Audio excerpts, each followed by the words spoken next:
Good morning, good afternoon, and good evening. Ladies and gentlemen, wherever you are in the world, welcome back to The Caring Economy with me, your host, Toby Usnik. Today, I'm really excited to have as our guest Sam Caplan. He's Vice President of Social Impact at Submittable and host of the Impact Audio podcast. Sam's journey from technology executive at Walmart to CIO at the Walton Family Foundation, and now to his current role, exemplifies a career dedicated to leveraging technology for social good. With his unique perspective on the intersection of technology and social impact, Sam is at the forefront of revolutionizing how the social sector operates and makes meaningful impact on communities worldwide now and going forward. So, with no further ado, welcome to the Caring Economy, Sam Caplan. Thank you very much, Toby. I'm super excited to join you today. So, Sam, we always ask our guests at the beginning to give like a 3, 4 minute digest of their lives, how they got where they got, maybe some mentors or pivots or bumps along the way. So, take it away.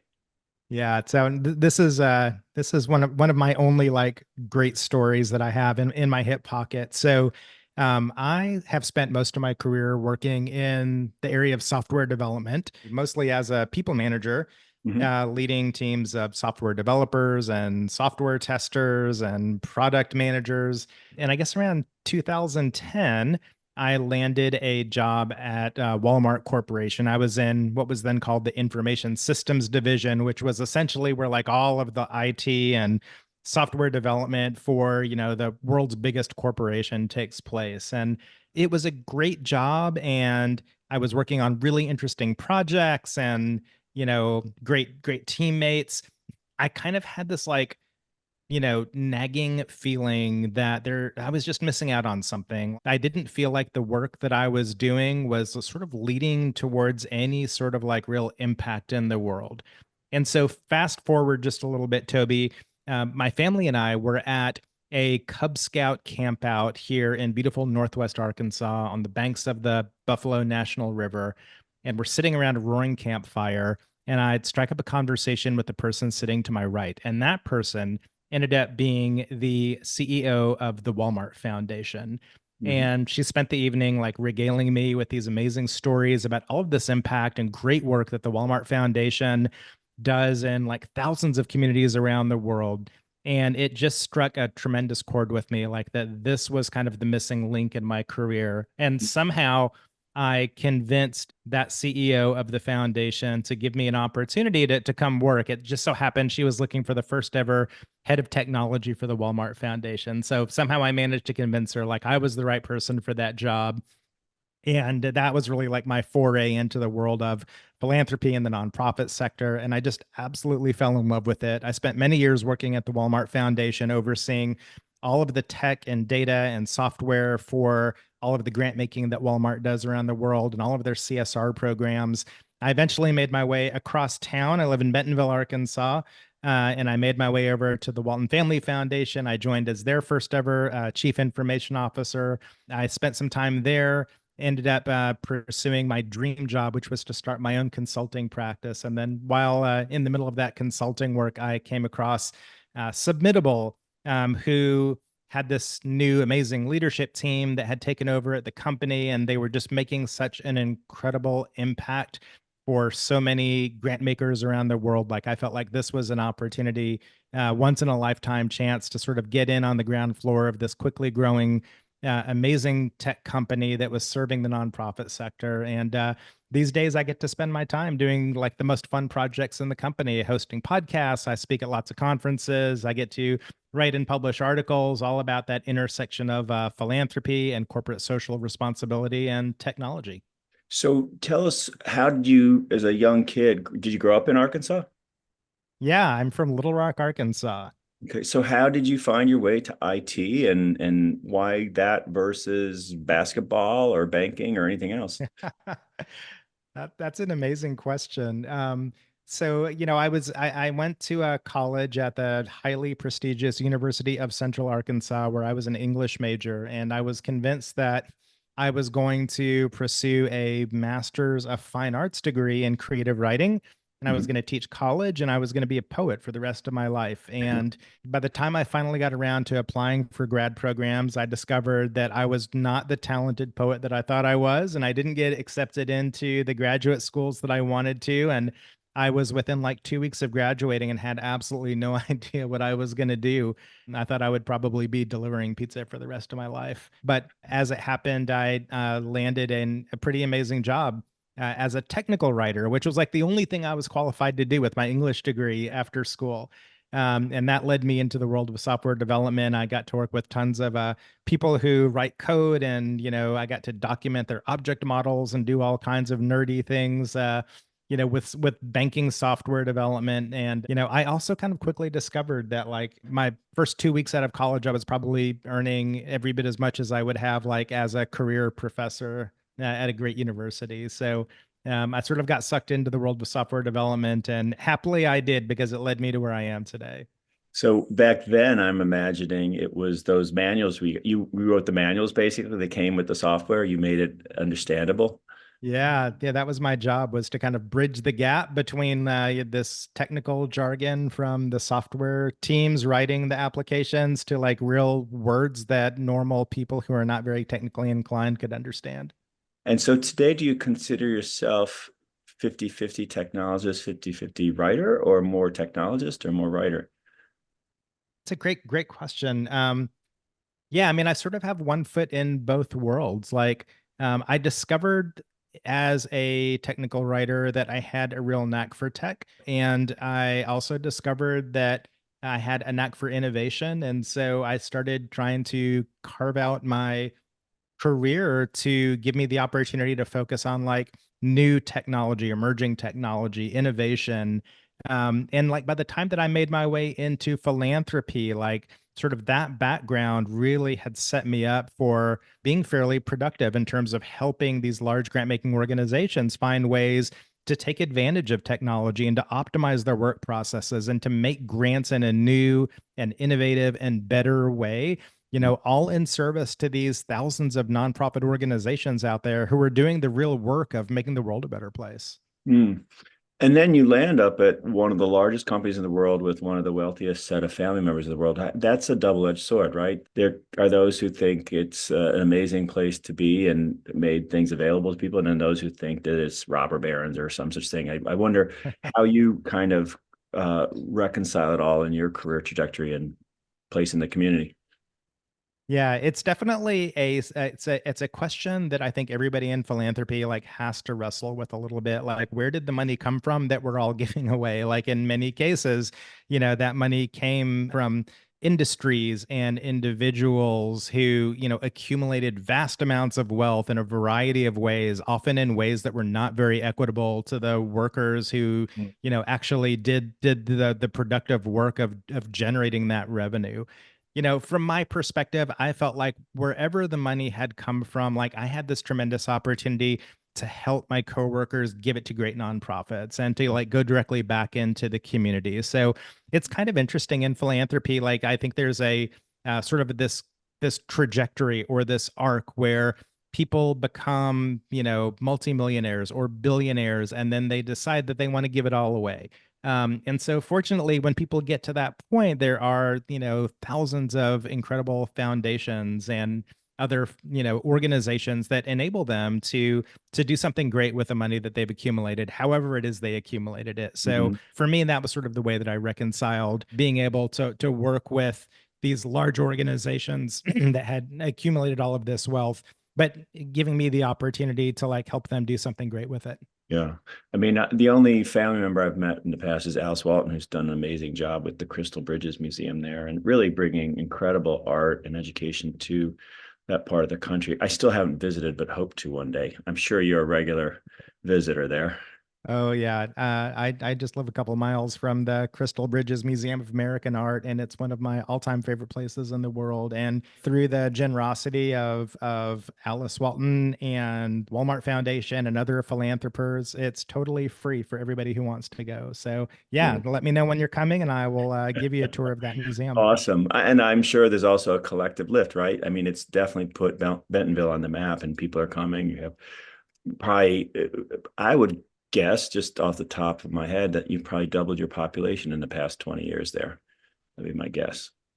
Yeah, I don't know the numbers, but it always makes the annual lists of like one of the quickest growing areas of the country. We're always like in the top 10. And Walmart has always had this incredible influence here in Northwest Arkansas. You can meet anybody on the street, and odds are they either work for the company or they work for one of the thousands of vendors who have set up shop here to service Walmart. Mm-hmm. Yeah, it is. The other really cool thing about this area is that several members of the Walton family live here, and they make this incredible investment through their philanthropy, through their businesses, into really like building up the area. So Bentonville is this self-described mountain biking capital of the world because Tom and Stuart Walton were into mountain biking as kids, and it's their passion. And so they've literally invested millions and millions of their dollars into building out these incredible trails and all of these amenities that now attract like world-class mountain bikers, including, apparently one of the Olympic award winners for the U.S. who trains here in Bentonville. That's very cool. Who probably works for Walmart as well. That's a good likelihood. So tell us a little bit, Sam, about Submittable, what it is and what you do specifically, or what they do, and then you specifically. Yeah, so Submittable is a SaaS company, software as a service, and we build products that serve the nonprofit sector. So our two primary products that we develop and that we sell. The first is what we call a grants management system. So if you are a big foundation or you're a state government or you're a corporation that gives money to nonprofit organizations, then you would use our software to really manage that whole end-to-end process of launching and managing and measuring your grant and social impact programs. And then the other product that we began developing a few years ago is what we would call our CSR suite of software. So that would be corporate social responsibility. And we kind of focus specifically on what we call employee engagement. So this would be like employee volunteering programs and employee giving and matching programs. We have lots and lots of corporations around the world who use that software to help manage the volunteering, the grants, and the employee giving and matching programs. So who are your competitors in that space? Because it feels somewhat like some other brands have pieces of that, like trying to remember at Christie's, we used a firm for employee engagement, but found in the end we were better off doing it ourselves. But who's your competitive set? Yeah, there's a lot of people in this space. So like on that employee volunteering and giving side, we talk a lot about like the three Bs. That would be Benevity, which was one of the big competitors. They're based out of Canada. Bonterra, which is the former cyber grants platform, and then Blackbaud, who has an application called Your Cause. So those are all organizations that we regularly compete against in that corporate space. On the private grant making side, there are lots of grants management systems out there. So Flux and Smart Simple and Found It and Giving Data. There's a plethora of them. One thing that's really cool, Toby, is that just last week, Submittable announced our acquisition of a really amazing software company that's in the same space called WiseHive. So we've now combined with WiseHive. Together, we serve over 6,000 foundations and corporations and public entities. So we feel like, with that combination of Submittable and WiseHive, we're really now the dominant organization out there in terms of grants management. And are you mostly domestic and Anglophone, or are you global and multilingual? Yeah, definitely global, international. The majority of our customers are here in North America, but we have customers that we serve from grants management and CSR perspective from all over the world. Okay. And if people are interested, family offices, foundations, others, corporations, how best to find you? Yeah, submittable.com is the best way to find us /sales. And that will get you directly to people who would love to tell you more about our products and give you demos. And, if you're putting RFPs out into the world looking for new software for grants and employee engagement and CSR, like we're always extremely happy to work with organizations and companies and foundations to help them get better at their grants and CSR programs. Great. Ladies and gentlemen, again today on the Caring Economy, we have as our guest Sam Caplan. He's the Vice President of Social Impact for Submittable, as well as the host of the Impact Audio podcast. Sam, I want to hear a little bit about your podcast on my podcast. So tell us about it. Yeah, so we're in our third season of hosting Impact Audio. So, on this podcast, it is a great opportunity for me to talk with lots of different thought leaders and practitioners who are all sort of in this social impact, grant making, nonprofit space. Tons of those conversations that I have, Toby, I'm sure like many of yours are just really, really inspirational and really sort of impact me and the work that I do. So, an example of that would be that I had the opportunity to interview Joan Steinberg, who's the CEO of the Morgan Stanley Foundation, and one of her grantees, Rachel Miller, who is the founder and CEO of an amazing organization called Close Gap. And I know that you also interviewed Joan recently. Mhm. So you and your audience are probably familiar with how Morgan Stanley funds all of these like children's mental health initiatives out Mhm. there. Very But impressive. what was really inspirational for me, like in this interview, in talking with like Rachel Miller, so her organization develops this really incredible application. It enables school kids to provide a daily check in regarding their mental health status. And that application provides an alert to school administrators whenever a child's status update indicates that something significant might be happening in their life, or perhaps they're thinking about self-harm. Mm. And so that application to date has resulted in like preventing hundreds and hundreds of cases of self-harm among like school kids. So it's just stories like that I absolutely like love to capture with the podcast and to help promote and help make the world aware of these incredible organizations, whether they're on the funding side, the corporate side, the nonprofit side. There's this incredible work that's happening all across the nonprofit sector, and it's really fun to get to talk to thought leaders and practitioners about it. I'm fascinated by AI. I'm not the technologist you are, but how are you, if at all, bringing it into your conversations, and what are you seeing in the space overall in terms of social impact and the relevance or application or experimentation with AI? Yeah. AI has just absolutely dominated the tech conversation in both the private and the nonprofit sector for about 18 months now as like generative AI emerged. And so, I think there's like all of these incredible examples out there about how AI is being used really across like the larger public sector to do some really amazing work like medical research or like analyzing the genomes of plants to discover how to develop more resilient crops. I mean, there's a really long list of super cool use cases out there, especially on the nonprofit side. I Mm. think like in the realm of social impact and corporate social impact, we're kind of at a place where there's a lot of interesting ideas, but I think not nearly as many real world examples of actually executing those. So, like on the nonprofit side, we tend to see AI being used a lot for fundraising, like writing emails and social media posts and segmenting donor bases. There are some applications that have been developed to help nonprofits write more effective grant applications. I think that's kind of a really cool AI use case. And then like on the funder side or the grant maker side of the house, I think there's some organizations that are starting to use AI, like to do things like looking at grant making data to help with analysis or data labeling or finding insights in all of this grant data that most organizations have. But really, so far, I haven't like come across a ton of super interesting use cases about like how AI is revolutionizing philanthropy.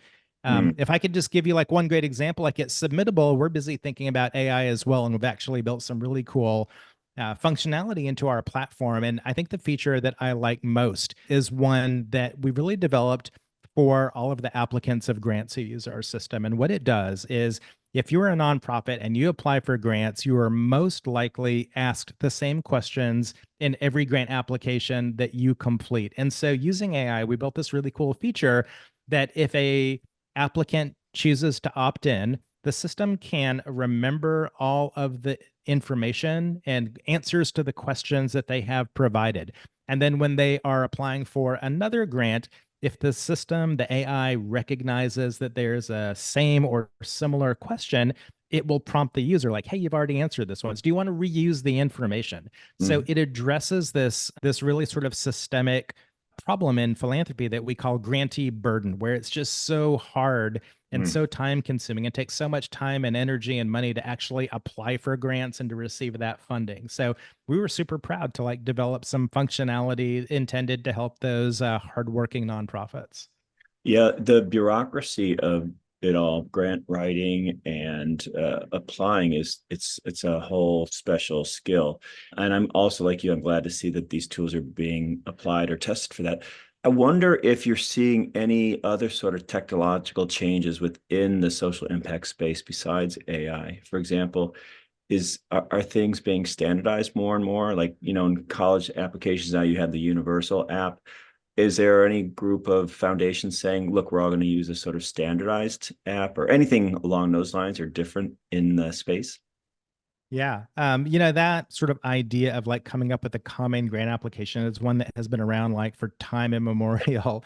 And it's been tried by many, many, many like organizations. The challenge is that so many foundations and corporate grant makers and government grant makers have like developed these really sort of unique, complex grant making processes. And many of them do ask the same questions, but they ask them in different ways. And so when you try to work with large groups of them to say, like, hey, can we all get together and ask the same question the same way? It's kind of like pulling teeth. And so I don't think that the sector is quite ready from that funder perspective to settle on common grant applications.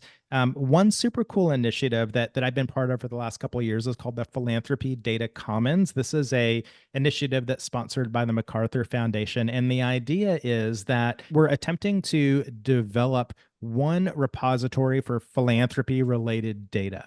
So it can host thousands of grant applications. Like maybe you've applied for a grant in submittable and you weren't awarded that grant.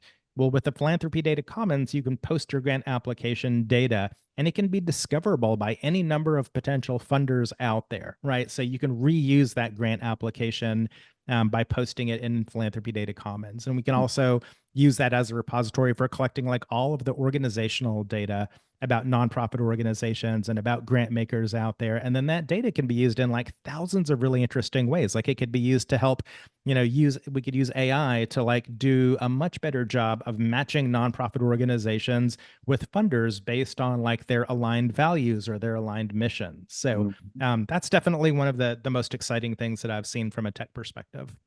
And would others like policymakers, elected officials be able to access that as well? Because it could help shape policy, I would think. Yeah, I think that's still to be determined. Like there is I think the majority of the effort with this hasn't been on the technology side, it's been on that data governance side. So Mm, really figuring out like can we develop a, data governance and fair use policies that make this data accessible, but also sort of restrict it from being taken and used for nefarious purposes or, mm. really like kind of for-profit purposes out there.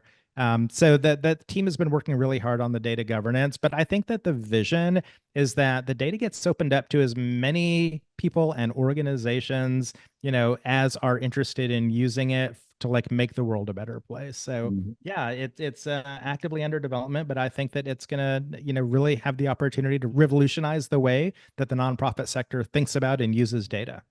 It's also great to see the thought leadership at MacArthur to kind of bring folks together like that because too often I think the foundation world, family offices, they work in their own little worlds, and it's not that they don't have impact, but the potential is so much greater if they link arms.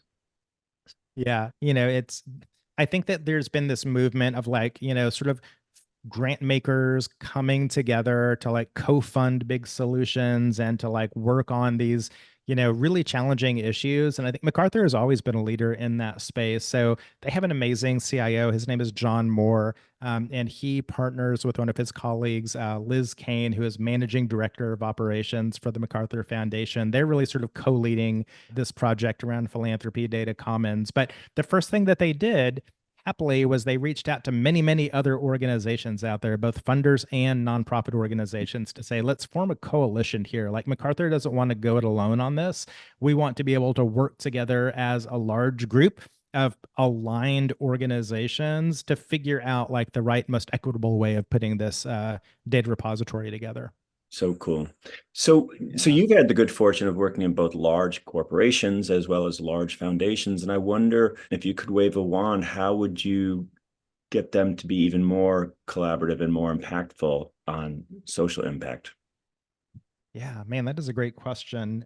I think that like I mentioned earlier in the conversation, that so many organizations have these really burdensome, complex work processes. And the reality is that like every year these work processes tend to become more complex and not less complex, right? So a Mhm. new executive director or CEO comes in, they need a new data element, and so all of the practitioners in the organization rush to like start updating grant applications and systems and data repositories to add this in. And then that becomes a new data point next to like 500 other data points that they request from applicants and nonprofit organizations, 250 of which are never used anymore because they were requested by Predecessor. the executive director from 3 generations back. And so I really think that there's just this tremendous opportunity to simplify and to really take a big step back and assess, like, are we using the data? How are we using the data? How can we become more applicant centric, more grantee centric? Like, we're all in support of these great nonprofit organizations. What can we do to make life easier for the people that we're funding? And so I think that that's going to have to happen. Like, everyone's going to have to take a big step back and start trading ideas and best practices and aligning on common ways of doing things. And I think that will enable organizations to start working in a more similar way. And then that will lead to better collaboration. Hmm. It makes me think about governance as well, particularly outside the US for nonprofits, but just globally, it's so critical to the success of any organization or any solution. And I wonder if you have any reflections on the role of governance in the nonprofit or the social impact space. Yeah, it's Submittable has many, many government, state governments and government agencies who are customers who use our platform for grant making. And I have the opportunity to go to a few of the big like government based conferences every year where I get to hear directly from state CIOs and other technology leaders within governments, about the work that they're doing. And I think it would probably surprise a lot of people to know that these organizations, these governments, they publish all of their priorities and their work plans online. Most of them are actually doing some really amazing work towards like that simplification and towards better governance and towards better grant making practices. Like, they're all working to become more Nimble. digitally Mhm. accessible to citizens, and so they're looking at ways to like reduce their own bureaucracy that has arisen over the years. So I would actually say in many cases, the governments are doing a better job than the private grant makers and the corporate grant makers in terms of like finding ways to serve their users, in a better, more impactful, more effective way. How fascinating, right? To be have government be more nimble, more Yeah, that's responsive. right. That's right. But you kind of want to hope, and I'm not surprised by that actually, but you just kind of have to know where to go. I mean, the philanthropy space writ large is just so ornate, and that's before you add in like family offices where you've met one, right? That's the old Yeah. line. So but it's moving in the right direction, I think. And particularly in this country, we always lead, I think, in terms of just the number of American companies and individuals that are charitable, philanthropic, and engaged in their communities. So hopefully you're helping that speed along even further. Sam, I just have one last question for you, which is about pearls of wisdom. In your great broad career, you've been able to work with amazing brands and the people behind them. And I wonder if there are any sort of pearls of wisdom you've gleaned along the way, or any sort of mantra like sayings that are so Sam, you hear it coming out of your mouth all the time. Yeah, I think that, what I've learned about working in the grant making and the CSR space is that there are so many people who have this sort of insatiable desire to like make the world a more just and a more equitable place. And there is typically so little funding available to help them with that aspiration. And so it's just like, don't get frustrated, don't feel like you have to boil the ocean. Um, you know, Stay the course, like find ways to make incremental progress, look towards technology to help. Like, technology has this incredible capacity to help organizations like build their own capacity. Like, I don't think that AI is going to start replacing jobs anytime soon in the nonprofit sector, but it's definitely going to make people more productive, more effective. And then, incrementally, we're going to start finding ways that we can use artificial intelligence to actually change the world in a better way. So, in the same way that I mentioned earlier, like, whether it's medical research or finding ways to grow better crops, like nonprofit organizations are so hungry and anxious to find ways that technology can help them do their jobs better. And I just think like this is a sector that needs talent right now. Like we need more people from the corporate sector to take a look at like working with nonprofits and working with corporations who make charitable contributions and that have employee engagement programs out there. Happily, like the biggest impediment to doing that used to be around compensation. It was like if you decided you wanted to work in the nonprofit sector, you had to be okay with like taking a tremendous pay cut to do that. And technologists are seeing a lot of like parity these days in the nonprofit sector when it comes to that compensation. And I don't think that they realize that. So that's my big hope is that we're going to start seeing more and more really like talented technologists and project managers and product managers and people who work in that software development universe. Like we need you guys to start thinking about how to come and make a big impact in the nonprofit sector. Here, right? And have a really terrific impact. Ladies and gentlemen, I want to thank our guest today on the Caring Economy, Sam Caplan. He's the Vice President of Social Impact at Submittable, as well as the host of the Impact Audio podcast, which I'd love to be on sometime if you'll have me, Sam.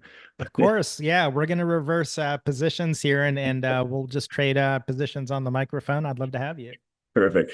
But really, congratulations on the career you've led and the impact you've had and the work you're doing and through podcasts like this and other ways, just trying to catalyze that change. We all need to lean in more and do more because there's a lot to get done. But in the grand scheme of things, I think we are really moving in a very positive direction in society. And I'm certain you agree.